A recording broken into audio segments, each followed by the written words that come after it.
Hello, my name is Mike, and I'm going to be talking to you today about the Fiat Money System and its coming collapse. What is one thing that everyone, no matter who you are, no matter where you live, is concerned about? That one thing is money and how much you have of it. 2 years ago, my job was shipped to Mexico. Since that time, I've been going back to school, learning a new career so that I can once again become employed and start earning some money. But what kind of money will I be paid with? What kind of money are you being paid with right now? I'm going to talk about that in this speech. I'm going to be talking about the coming collapse of the US dollar. And I'm going to ask you a question. Is there an alternative? First of all, let's define fiat money. What is it? According to the website Investopedia.com, fiat money is a currency that a government, and this can be any government, that a government has declared to be legal tender for the buying and selling of goods. Even though it's not backed up by any gold or silver, it has no intrinsic value. It's basically what you could call toilet paper money. Well, how long has fiat currency been around? On the PowerPoint slide there, according to Nick Jones, from Daily Reckoning, he gives us a brief history lesson that fiat currency goes as far back at least as the Roman Empire. Back in Rome's time, they used what was called a denarius, which was a coin. A coin can also be fiat currency. This coin was made of 100% silver. But over the years, under various Roman emperors, the amount of silver in the coin was gradually reduced and replaced by other metals, until finally, when the Roman Empire collapsed, the amount of silver in that coin was only about 2%. It was virtually worthless, and people would no longer accept it for the buying and selling of goods. Well, what about the United States dollar? A lot of people think that is rock solid. Well, throughout the United States history, there have been various types of money. There's been paper currency, there have been different types of coins. Coins made of gold, silver, copper, nickel, and other things. But in the mid-1800s, actually about 1834, the U.S. went on what is called the gold standard.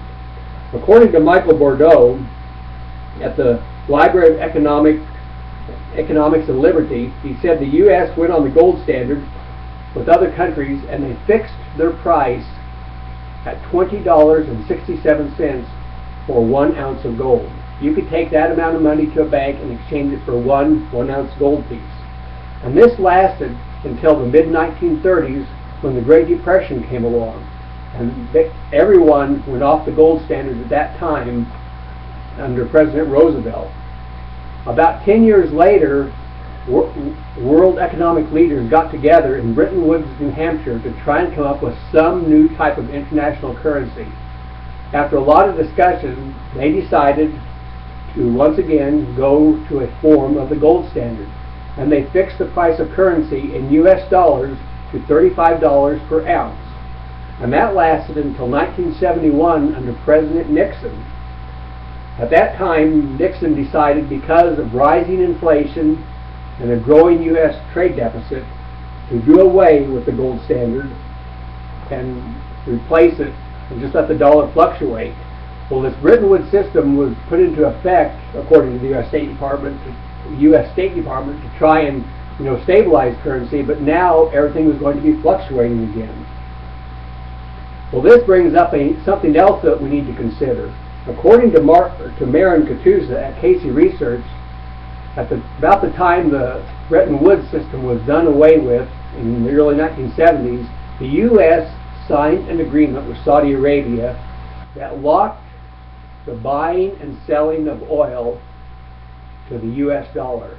In other words, any country, no matter where they were in the world, if they wanted to buy oil, they had to do it with U.S. dollars. If a country in Europe wanted to buy oil from Saudi Arabia, they had to do it with U.S. dollars.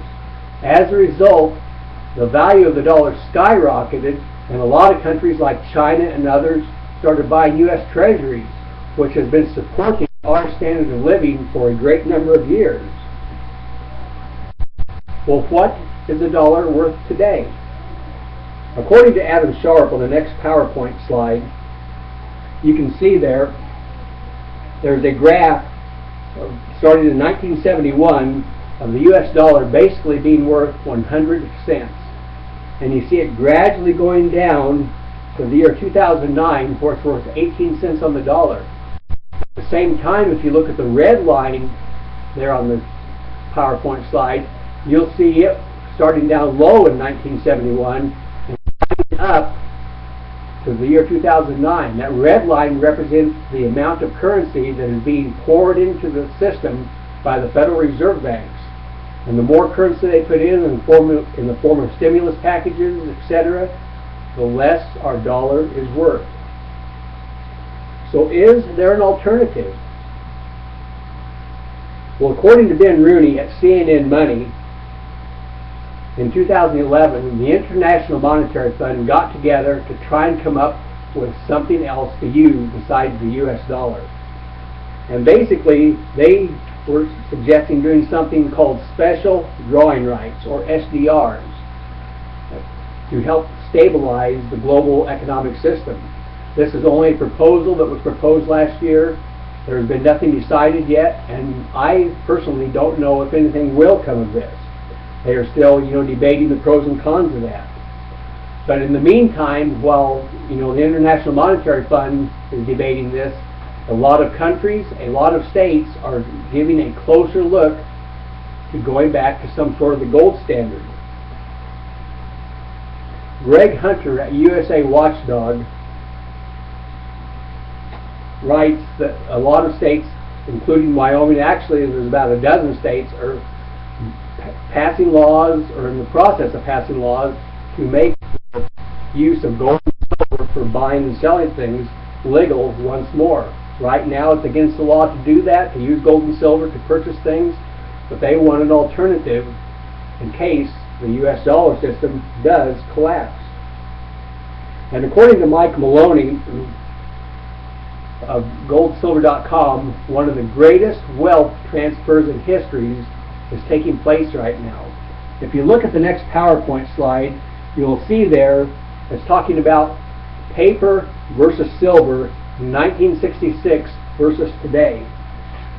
And in 1966, if you had 2,500 silver dollars or 2,500 paper dollars, you could have bought a new Ford Mustang. Well, what if you had that same today? If you had those same 2,500 silver dollars today that you had in 1966, you could buy 3 new Mustangs and still have money left over. But if you had 2,500 paper dollars today, how much of a Mustang would that buy you? Precious metals like gold and silver have not only held their value, they have increased in value when compared to the US dollar. So the question is, what should you do? First of all, don't take my word for it. I would suggest that if you are beginning to question the US dollar and how stable it is, to do some research on your own. Find out what's going on. Can you believe what the news is telling you? Or do you need to take some other steps? Personally, I would suggest that you slowly start accumulating some sort of precious metals, a little bit of silver or a little bit of gold. Store it in a safe place that no one knows about. So in conclusion, our paper money, it's good while it lasts, but sooner or later, and I don't know how soon, it's not going to be worth anything. And we're going to have some other form of buying and selling. Change is coming. It might be a year down the road, it might be 10 years. But when that change comes, are you going to be ready? Are you going to have something to support your family with? Are you going to just be holding paper dollars that are worth nothing?